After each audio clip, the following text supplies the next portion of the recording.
Hi everybody, this is Karen. My channel is Kenetickarma. Welcome. I'm so happy you chose to be with me today. This is a daily reading. My daily readings are not necessarily daily, that's just a point of information. I do them as quickly and as often as I can at this point, and I hope you understand and bear with me. Eventually I intend to be very much on a daily basis posting, if not here, on Twitter or some platform that you can access. Okay, so with that said, I'd like to talk to you about the concept of be, do, have. It's a concept that the law of attraction talks about.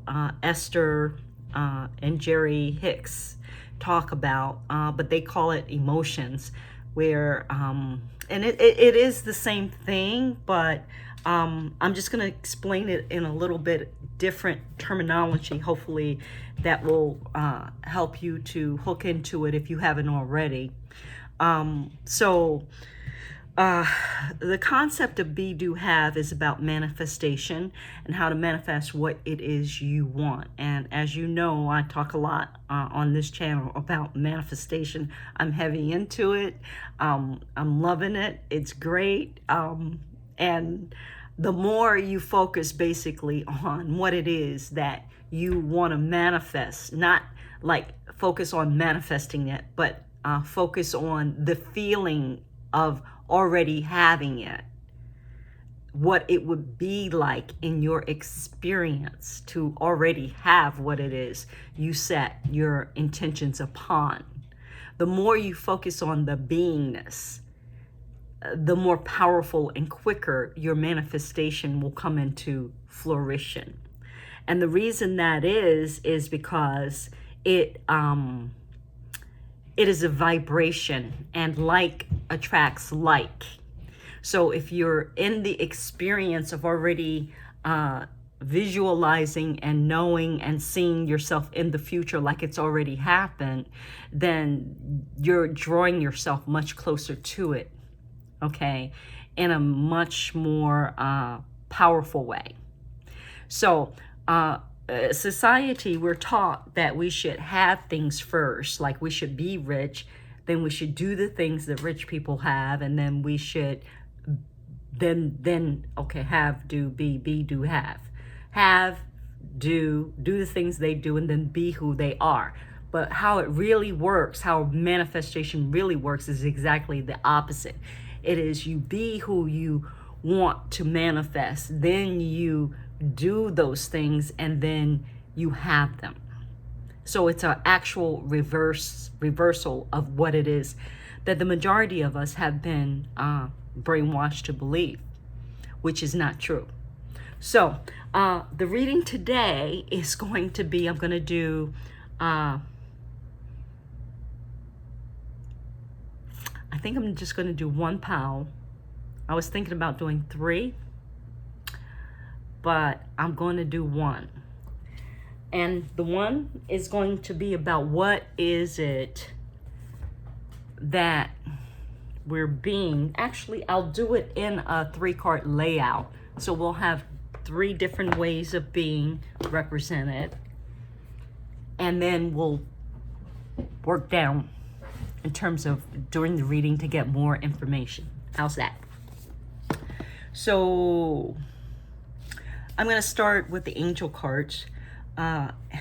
It's by Kathy Tyler and Joy Drake. And I love these little cards. They're small, but they're very powerful. I'm very connected to this deck. First, let me say a prayer.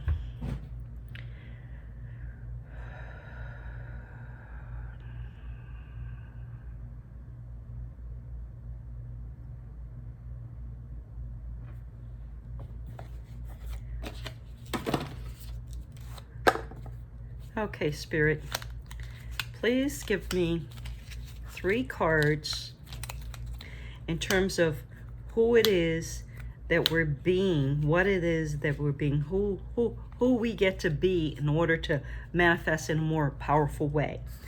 And I have 3 cards here. The first card is courage.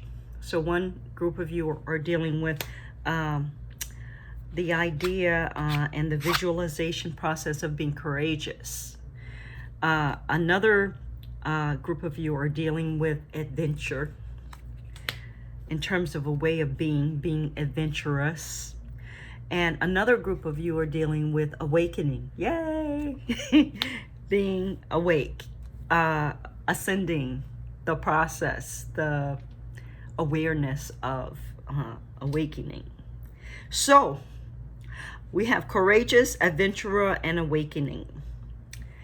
And they're telling me to read out of the book about these cards. So we're going to do that, which I rarely read out of this book because the cards are so self-explanatory. But sometimes when I read, I get, or most times when I'm doing readings, I get channelings as I'm reading. They tell me things about the information that I'm reading. That is in addition to what's in the book. So for courage, it says, face what is in front of you squarely and fearlessly. Discover the truth held in your heart and act on it. So to me, I heard passion. I heard invincible, like Invictus. Even though my head may be bowed and bloodied, I still will not surrender. That kind of courage, that kind of warrior courage as a way of being would greatly support one group of you in having your manifestation come into fruition much quicker. So that's one. And then the next one is adventurer. And that says, your life is a grand adventure. Take risk. Explore the unknown. Journey forth into the great wide open without planned outcomes. So, get out of your head, they're saying. Everything is not calculated. You need to quiet the thinking, quiet the chatter. Sit and look at a flame, light a candle and look at the flame and see what you see in it. Gaze into the ocean.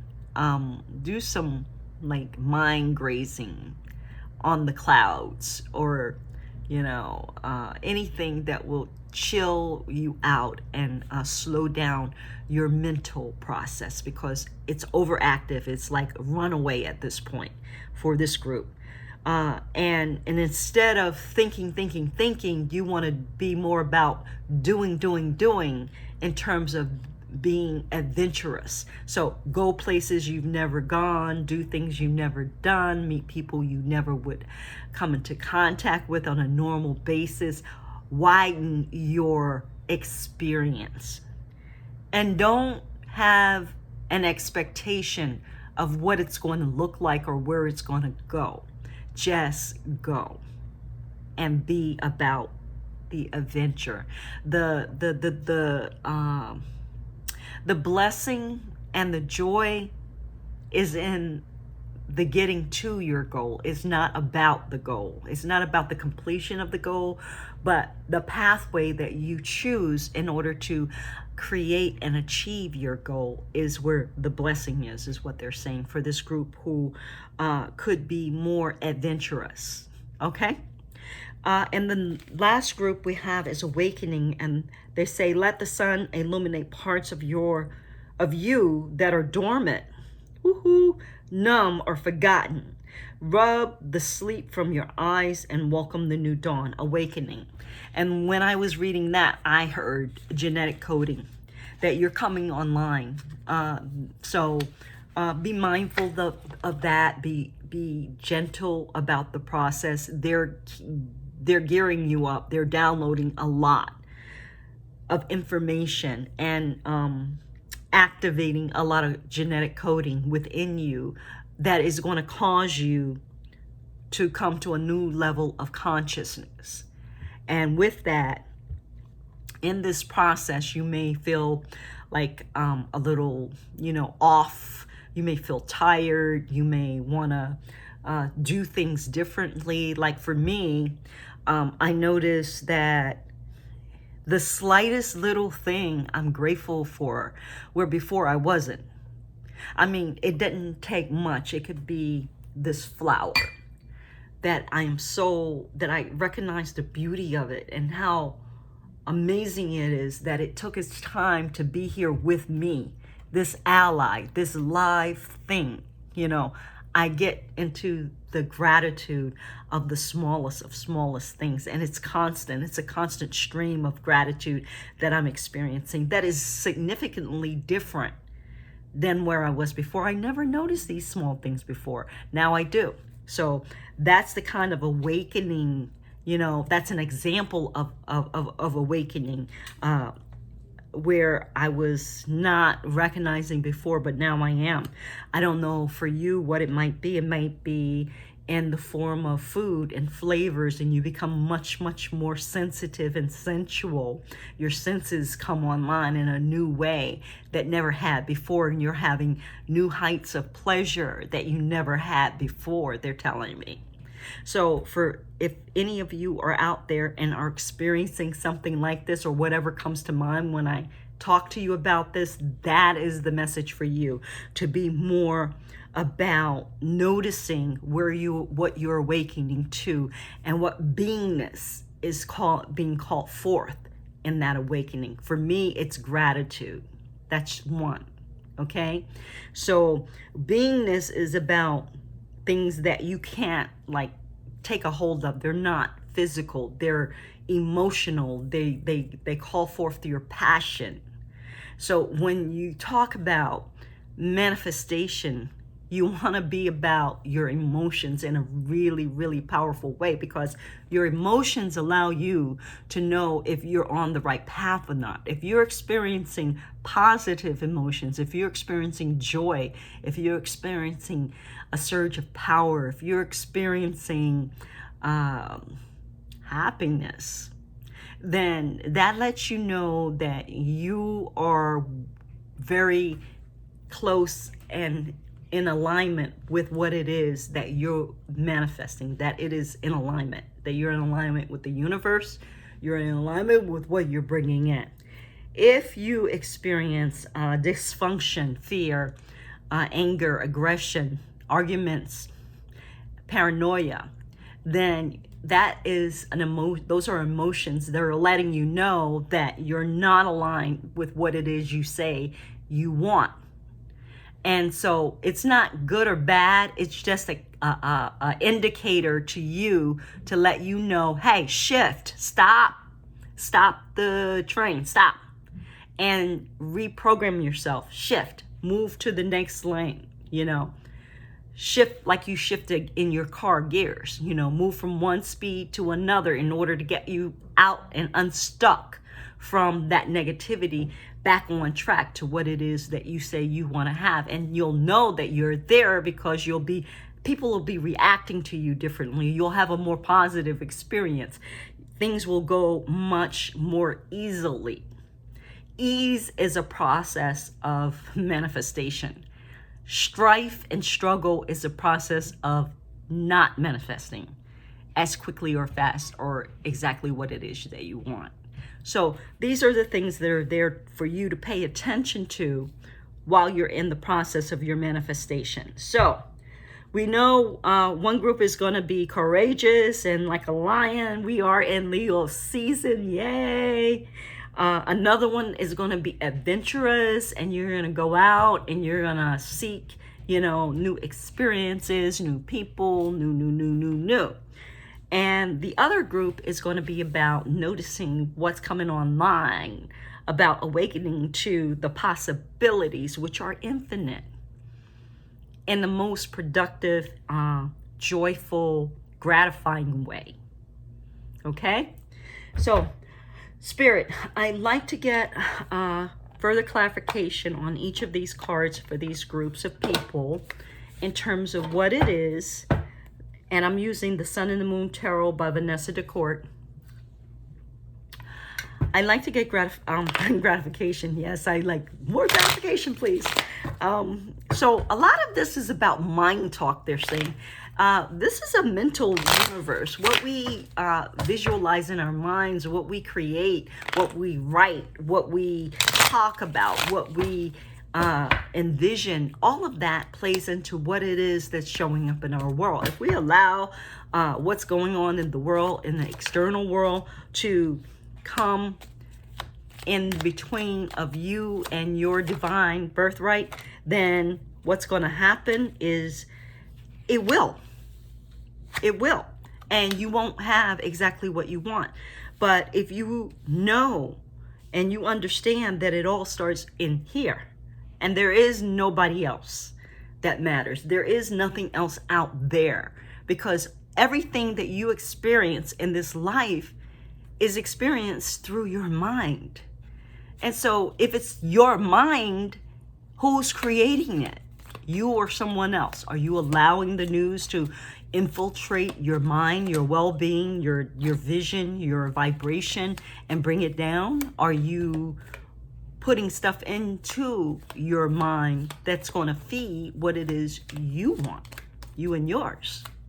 So those are some of the questions. So I have the cards. For courage, I have 7 of Cups. And it says debauch. And I'm not sure what the word debauch means, except for I get that it's kind of a negative connotation. And when I look at this card, it kind of is talking to me about infidelity or about promiscuity. And what I feel with this group, that it came on the courage, is that you have to have the courage to love yourself. You have to have the courage to hold out for something that is worthy of what it is that you deserve and what you want.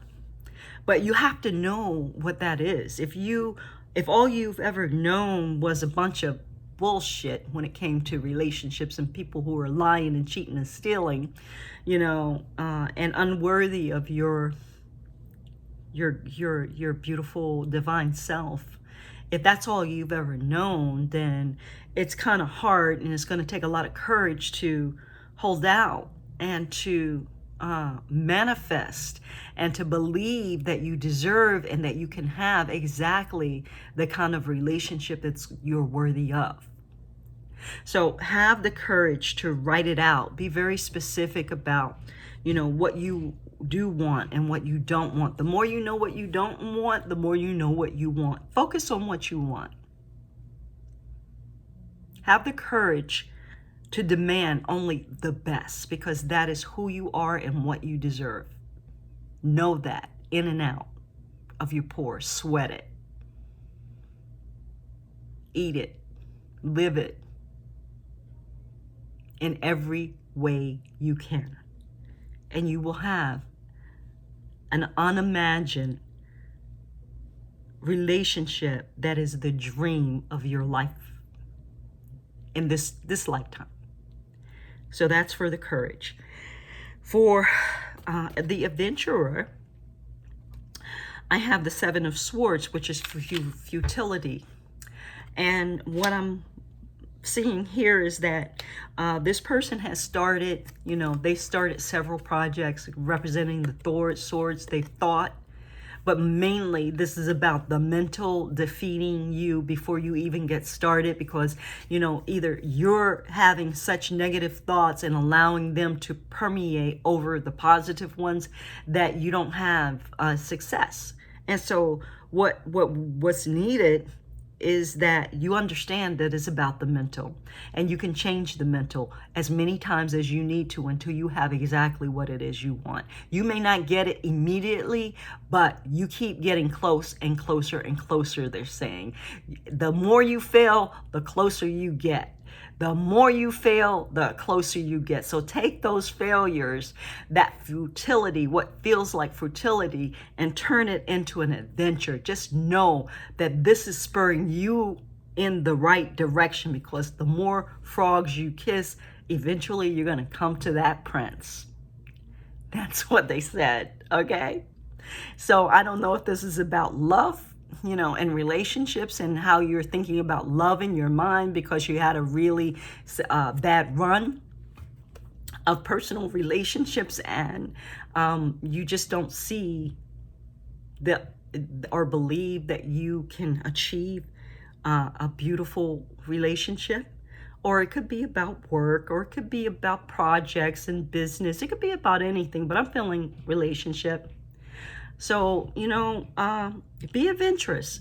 Try something you've never tried before. Try somebody you've never tried before. Maybe it's dating outside of, your norm.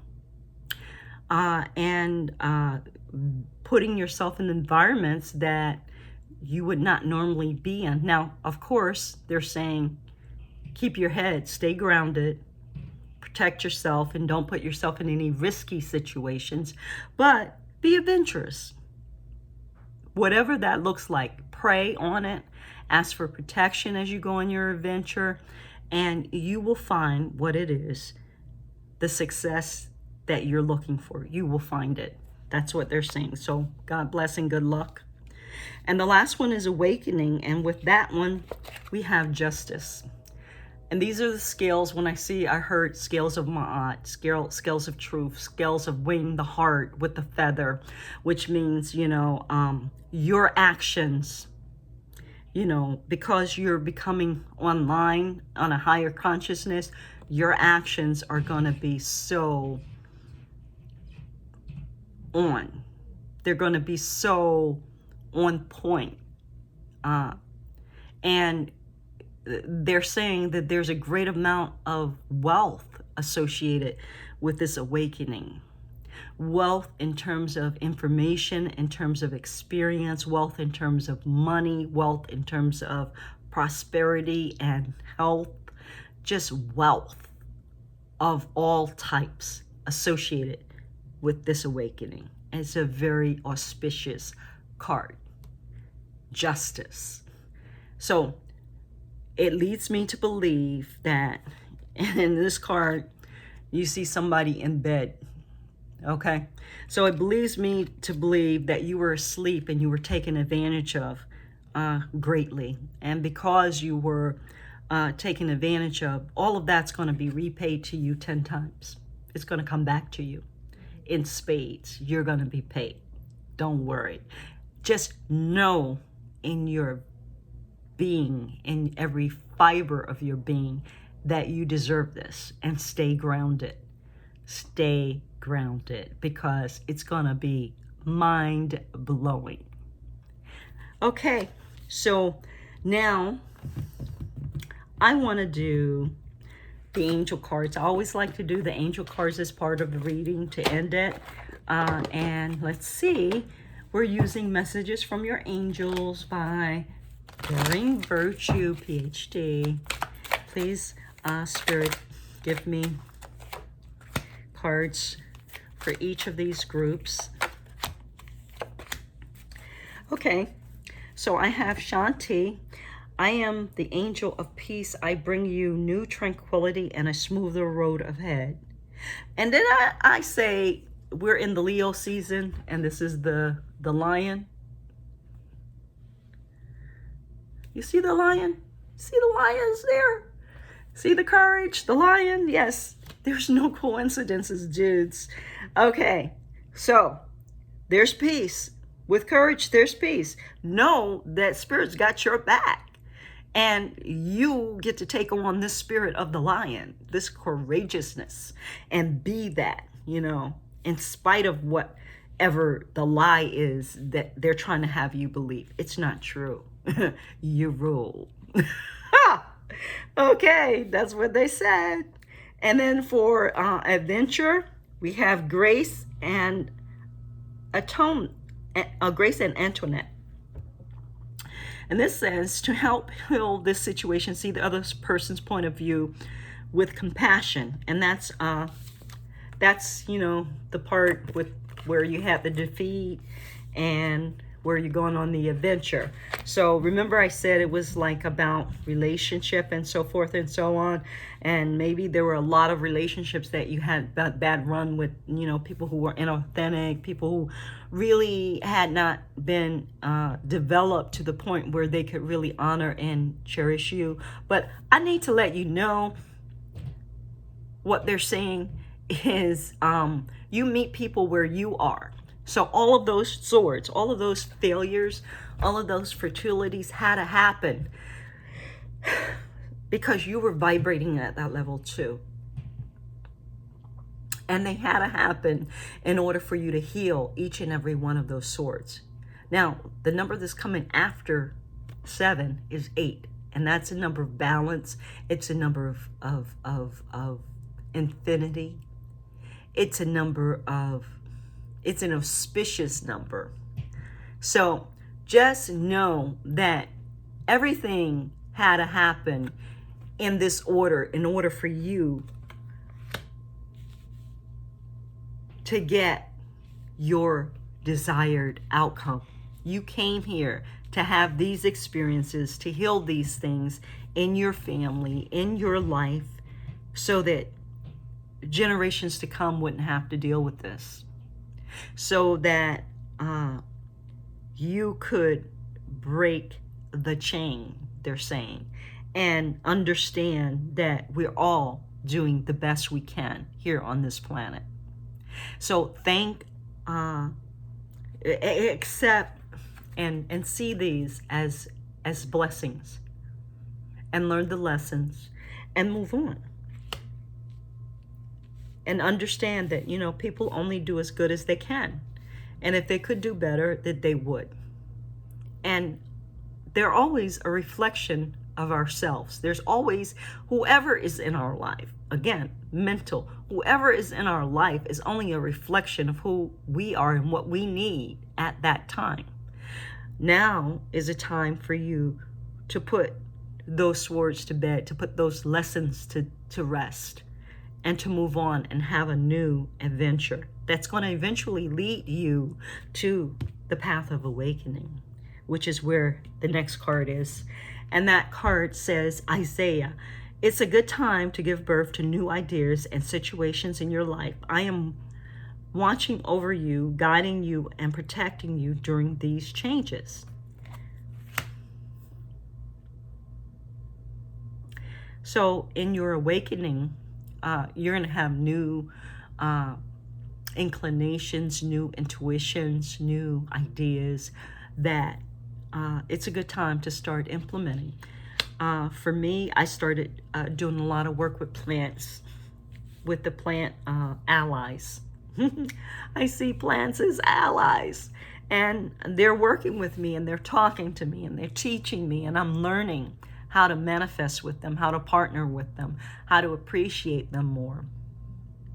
I'm learning, you know, the specific energies of the plants and what they have for me, and trying to understand what it is I have for them. So that's part of my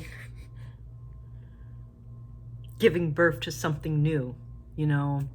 Learning how to bake bread from scratch, that's giving birth to something new. It doesn't have to be all the time spiritual. It could be something, you know, of the mundane nature, but it is from a very spiritual place that it is being birthed. Just know that it's going to be very useful in this new world, in this new earth. Those of you that are at the awakening precipice. Okay? I'd like to thank you. This concludes the reading. I'd like to thank you for coming to Kinetic Karma. Please hit the like button, and subscribe. Excuse me. And share this video if you feel so moved to do so. I like to say that, you know, it's important that, you know, when you receive, that you give back. And hitting the like button is a way of that you could give back and keep the energy of abundance flowing between you and the universe. You know, if you give, the universe has a debt to repay to you. There's no choice. So whether you hit the like button on my reading or not is not going to really affect me in a profound way, though I would really love that you do that, and I would appreciate it, that you do that. But the fact that I'm giving, the fact that I'm putting myself out there, the fact that I'm sharing, I'm just by virtue of doing that, creating a debt in the universe, which the universe has to repay. So understand and know the laws of abundance. That's, really powerful place to come from, especially in these days and time. And so just know that the more you give and the many ways that you can give, it will return to you in spades. Understand and know that. And again, hit the like button and subscribe. I really appreciate it. Thank you. Namaste.